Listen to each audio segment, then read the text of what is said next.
आए दिन किसान को पीड़ा देना, आए दिन किसान को घाव देना, आए दिन किसान की दुर्दशा करना खट्टर सरकार का तौर तरीका बन गई है। नया तानाशाही फरमान कल 9 मई 2020 को खट्टर सरकार ने निकाला। हरियाणा के अब 19 ब्लॉक्स के अंदर, खासतौर से उत्तरी हरियाणा, कैथल, कुरुक्षेत्र, यमुनानगर में 2,20,000 एकड़ में किसान को धान की खेती करने पर रोक लगा दी गई है। मेरी जमीन, मैं मालिक, पर खट्टर साहब मेरी जमीन में धान की खेती नहीं करने देंगे। 26 ब्लॉक्स में, खासतौर से उत्तरी हरियाणा में, पंचायती जमीन पर धान की खेती करने पर रोक लगा दी गई है।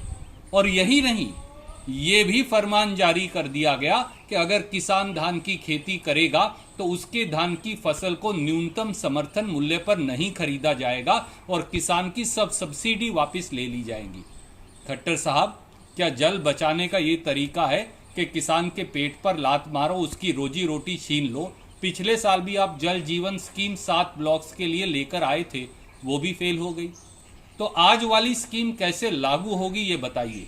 आज किसान कोरोना महामारी और बेमौसमी बारिश से लड़ रहा है और आप हैं कि अब उसकी धान की फसल पर भी रोक लगा रहे हैं।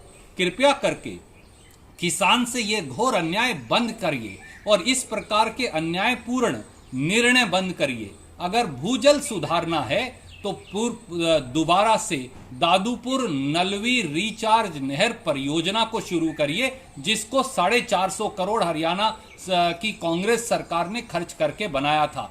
इस प्रकार के तुगलकी निर्णय और तानाशाही फरमान बंद करिए, नहीं तो किसान चुप बैठने वाला नहीं। अगर आप उसको घाव देंगे, अगर आप उसको इस प्रकार से चोट पहुंचाएंगे, अगर आप उसको अब धान रोपने पर, धान की बिजाई पर भी रोक लगाएंगे, अगर पंचायती जमीन को पर धान पैदा करने वाले किसान पर रोक लगाएंगे, तो किसान चुप नहीं बैठेगा।